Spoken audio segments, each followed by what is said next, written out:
Capital News tonight. The government directs Dar es Salaam Water and Sewerage Authority DAWASA to dig more wells in Kigamboni district in order to address Dar es Salaam water crisis.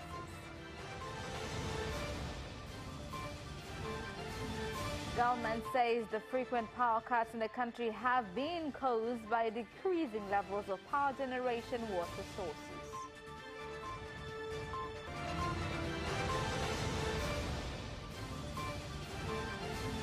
And in sports, Yanga draws 0-0 against Club African of Tunisia in the first leg of the CAF Confederation Cup qualifiers. Good evening, this is Capital News at 9:30. My name is Khadija Zimba. First, the national news. Prime Minister Kassim Majaliwa has directed Dar es Salaam Water and Sewerage Authority DAWASA to dig more wells, including 197 that have been earmarked in Kigamboni area in order to address the problem of water shortage affecting various parts of Dar es Salaam. Prime Minister Kassim Majaliwa gave the directive during an inspection tour of a wells water project in Kigamboni. Ni lazima tupate visima vya haraka sana viingie kwenye mfumo tuende tupeleke maji kwa wananchi. We must immediately have wells that will enter into the system so that we supply water to residents. Honorable Minister and experts from Water College should come here and begin the work immediately. It will be a shame to reach December without water. These areas were discovered since 1997 and DAWASCO are aware of it. Ikiri kupokea maelekezo ya kuhakikisha kwamba visima 197. I have received directives of supervising construction of 197 wells immediately in order to reduce the problem of water. Kuongeza maji kama ulivyosema katika kupunguza ukali wa maji. Pata faida kubwa baada ya huu mradi, hususan kwamba wakazi wa maeneo haya ya husika ya Kisara Wetu, Kibada, kwa mfano Kisara Wetu tumeshaanza kuyatumia haya maji na tunaona saizi faida yake, kwa sababu saizi tulikuwa tukipata tabu watu wakishinda kwenye mabonde, lakini leo hii watu wanapata maji tu kama kawaida. The Deputy Minister of Energy, Stephen Biabato, has told Parliament that the frequent power cuts are occurring in various parts of the country are due to decrease in power production caused by declining water levels at power production water sources, and that the government is implementing various measures to address the problem.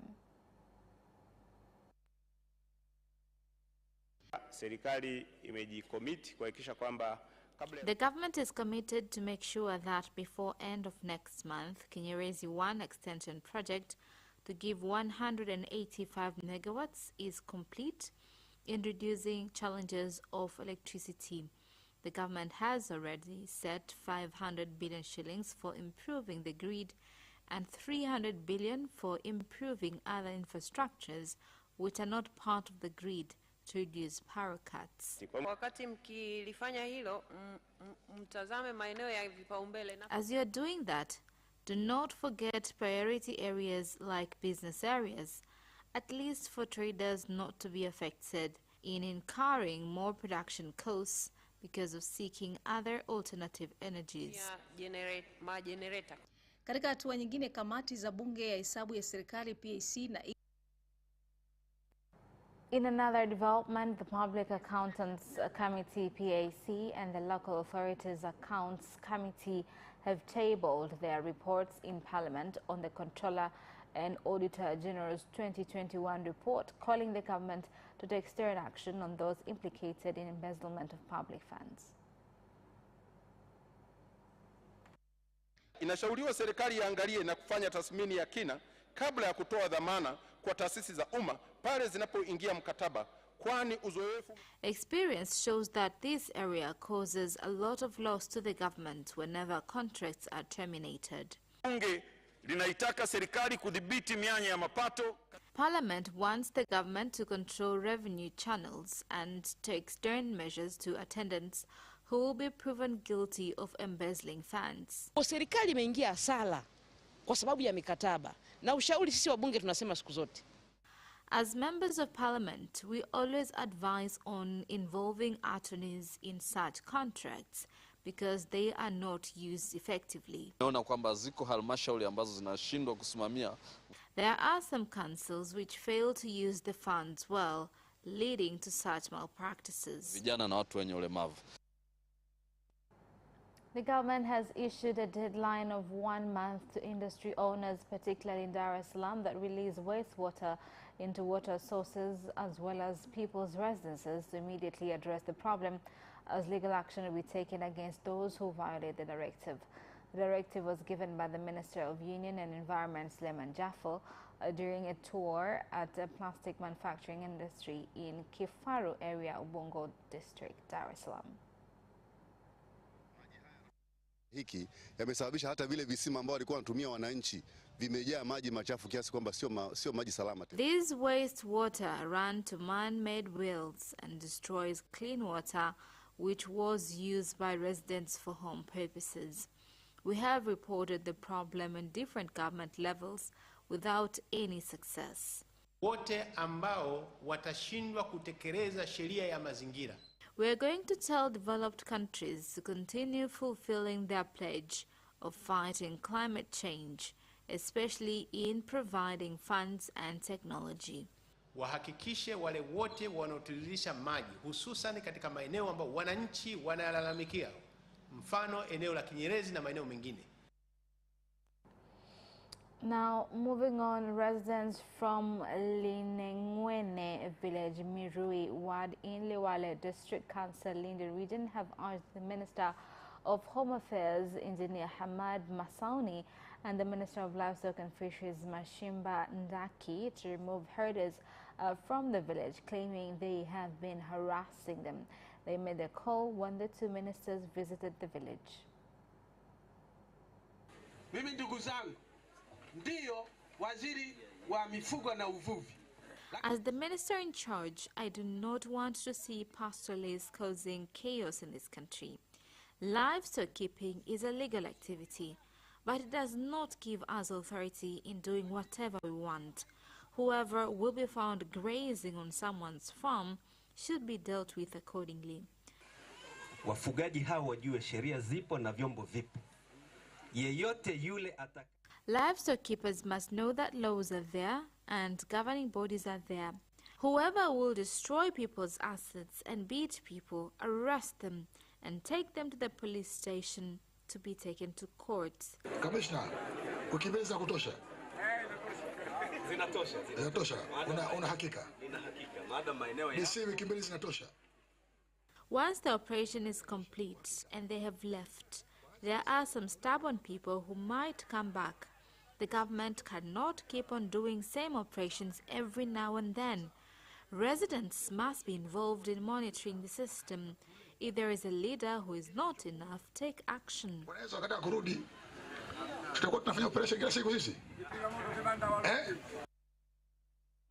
Now, the President of Zanzibar and Chairman of the Revolutionary Council, Dr. Hussein Ali Mwinyi, has said that his government is determined to address effects of climate change that have already started to affect various development projects. President Mwinyi made the statement in Zanzibar after opening the 26th Policy and Research Meeting on Climate Change. Mabadiliko ya tabia nchi yanayotokana na miradi mbalimbali ya maendeleo. Kwa hiyo hoja iliyokuwepo ni kwamba climate change's impacts are caused by development projects. The topic is that to what extent we shall conduct development projects while at the same time combat climate change. For example, in Zanzibar, modern fishing methods might get good quantity of fish, but are the environment still the same or have been affected to some extent? We saw it is important to have dialogue on how we can grow our business and curb issues of climate change in the country without affecting trade, environment and country's economy.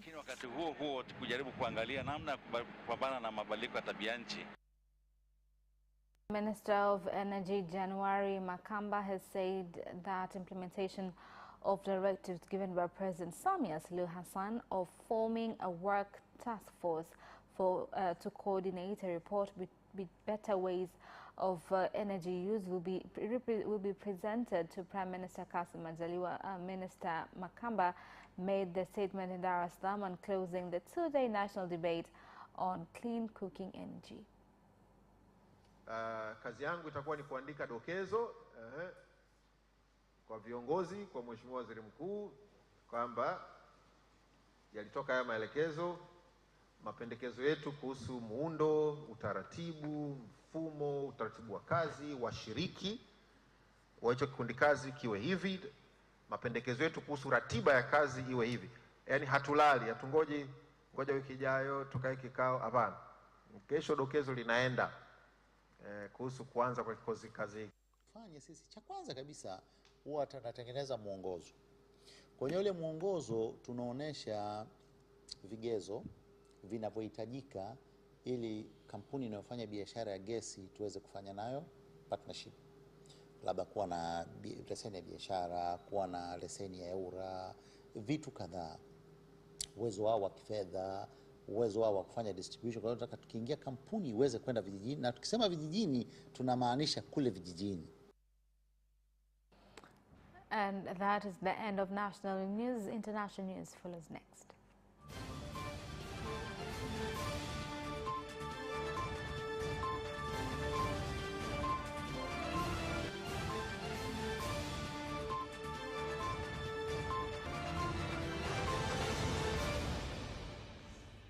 Welcome back, and in international news. President William Ruto of Kenya has officiated a special ceremony for the nation's peacekeeping team heading to the Democratic Republic of Congo to support efforts to repel M23 rebels in North Kivu province. Kenya's troops are part of the United Nations Organization Stabilization Mission in Democratic Republic of Congo. As a nation, this is a proud day for two reasons. First, we are sending a signal to the world of our commitment to perform our obligations by contributing to the achievement and maintenance of peace and stability in our region. Secondly, we are proud to flag off a national contingent whose readiness for mission is at its highest ever. Our national and regional community holds tremendous potential to unite hundreds of millions of people in quest for shared prosperity. It is our aspiration to unlock this potential and usher our people to a future of possibility where hopes abound and dreams have a real chance to come true. The DRC has made encouraging steps to stabilize, create national capacity to provide security services, as well as guarantee opportunities for its citizens. Together with our brother, the President of DRC, we have agreed on the framework under which Kenya is going to work with the DRC forces for the purposes of disarmament, for the purposes of ensuring that civilians are protected, and for giving a real chance to the people of DRC to work with their brothers and sisters in the East Africa community and in the wider context of the Africa Continental Free Trade Area and our continent, so that we can unlock the huge potential that exists for shared prosperity within and between our countries. Now, two vehicles belonging to the United Nations peacekeeping mission in Democratic Republic of Congo have been bombed at Kanyaruchinya town, 10 kilometers north of Goma town. The United Nations has condemned the incident at a time when the security in the area has continued to deteriorate due to increasing attacks from M23 rebel group.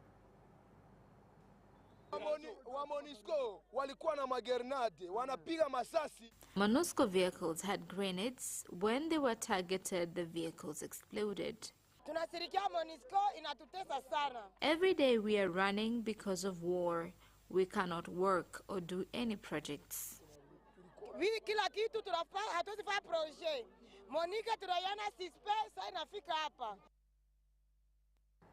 The Minister of Health in Uganda, Dr. Jane Ruth Acheng, has told the opposition to stop misleading citizens that there is no Ebola in the country. She made the statement in Parliament when responding to allegations that the Ministry of Health has received millions of funds that require clarification on what they are intended for. The reason why Mubende has to receive more money than Kasanda is one, because Mubende had strong health systems and a strong leadership. Mubende is currently handling all the issues of Kasanda, including treating the patients of Kasanda, mobilizing them and taking them to Kasanda. So definitely Mubende needs more resources. But as soon as we set up an ETU in Kasanda and we strengthen the system, then Kasanda will start handling its own issues. The war in Ukraine, inflation and the energy crisis have strained European alliances, especially the one between Germany and France, which is seen as key to the functioning of the EU. This week's China trip by German Chancellor Olaf Scholz has only seemed to be making tensions worse. For more on this, let's join DW correspondent Thomas Sparrow. Thomas, German Chancellor Olaf Scholz is traveling to China this week, but his trip has angered some of his closest allies. Why is that? That's correct. So Olaf Scholz's trip to China will have a focus on economic relations, which are rather close between China and Germany, and that's one of the reasons why Mr. Scholz will be accompanied by a large business delegation. It will also focus on political aspects where both countries do not necessarily see eye to eye. For example, China's human rights record or respect for minorities. There has been a lot of pressure here in Germany for Mr. Scholz to address those issues very clearly during his trip. But as you correctly point out, this has angered some of Germany's closest allies here in Europe, and in particular France. France would have liked to have a joint visit by Mr. Macron, the French president, and Olaf Scholz to China. They would have liked much closer cooperation also when it comes to some of the details of that trip. And that is, by the way, only one of the aspects that has angered France. There is now here in Europe very clear differences between Germany and France, and this is something that is a matter of concern not only in those two countries but also beyond in the European Union. The China trip by Mr. Scholz only the latest problem in a long list of topics. But it's only China creating tensions between Germany and France. The current energy crisis has also divided the two allies. How come? Essentially, this has to do with Germany's very large package, relief package for people here in this country, especially given the current inflation rate, especially given as well the rise in energy and food prices. The German government unveiled that package some time ago. And again, France, but in this case, not only France, other European countries as well, would have liked similar coordination so that they could at least be informed in advance, and maybe so that these projects could have been done at a European level and not individually by Germany for its own citizens. Germany has defended this package, saying it was necessary for the country at a very difficult time, and it has promised to work hand in hand with other European countries when it comes to dealing with this energy crisis. But this has certainly created a rift between Germany and some other European allies at a time when probably those alliances, when those links are most necessary, in particular to deal not only with the reaction to the war in Ukraine, but also with problems at home regarding inflation and energy prices. Now, this is how important it is that Germany and France cooperate at a European level. And how can these tensions be overcome?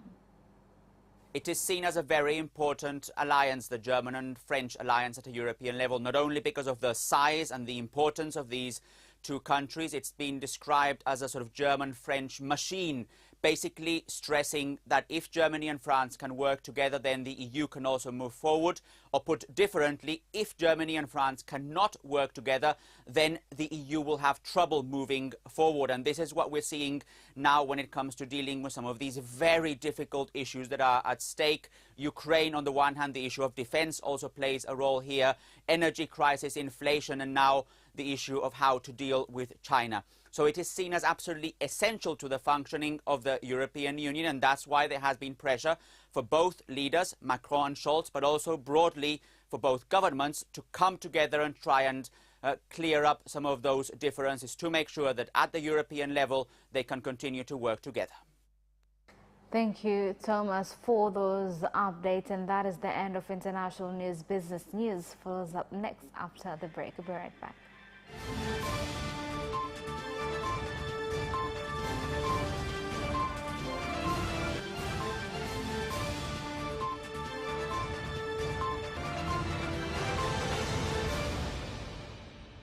Welcome back. And in business news tonight, Coast Region has sold quiches at the price of 1,675 shillings a kilo at the first warehouse receipt auction, where 1,658,990 kilos of farmers' cashew nuts were sold.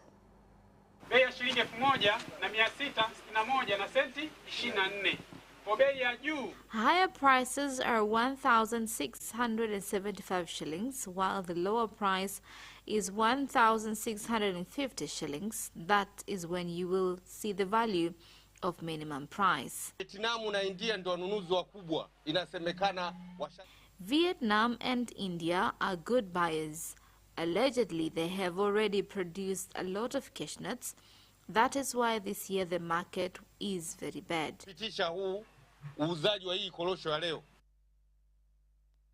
Now, the Deputy Minister, President's Office, Public Management and Good Governance, Deogracius Ndejembe, has launched sale of shares belonging to Watumishi Housing Investment shares at Unit Trust Fund UTT that will enable farmers, fishermen and small entrepreneurs invest in productive projects. Fund ni mfuko wa uwekezaji wa pamoja ambao kiwango cha kuanzia kuwekeza ili ufungue akaunti ni shilingi 10,000 kama ilivyoelezewa na Dr. Msemwa, na baada ya hapo mwekezaji anaweza kuendelea na kiasi kidogo cha shilingi 5,000 kuendelea kuwekeza. Viwango vya uwekezaji vitakavyotumika katika mfuko huu ni rafiki. Kuwa na uhuru wa kifedha au financial freedom. Na tumefanya hivi kwa sababu ya uzoefu tuliopata. Tumekuja kugundua kwamba kuna uhusiano wa karibu sana kati ya nyumba na fedha. Ile kukua kuwezeshe wewe kufanya miamala mingine mingi zaidi, lakini pia uweze pia kama ulivyoshauriwa na mtendaji wa Watumishi Housing uweze pia kujipatia makazi, nyumba kupitia uwekezaji uliofanya. And coffee researchers in the country have been advised to put more emphasis on research that will help farmers increase productivity as well as sell the commodity at profitable prices at local and foreign markets. Naomba mwe mnafanya utafiti wenye matokeo yaliyo sahihi ili kuwaongoza wakulima kwenda kwenye tija. Tunatambua kuwa ili mkulima aweze kuzalisha kwa tija, swala la bei nzuri ni jambo la muhimu. Sisi bado ni changamoto kubwa. Kwa mfano, mwaka huu kahawa nyingi zimeshindwa kuuzwa kwa wakati kwa sababu tu ya myumbo wa bei. Wakulima wamekataa kukoboa kahawa kwa sababu bei zimeendelea kuporomoka kutoka $230 hadi kufikia $170. Sasa hivi kinchi tuna mkakati wa kuongeza uzalishaji kufikia tani 300,000 ifikapo 2025. Well, that is the end of business news. Sports news follows up next.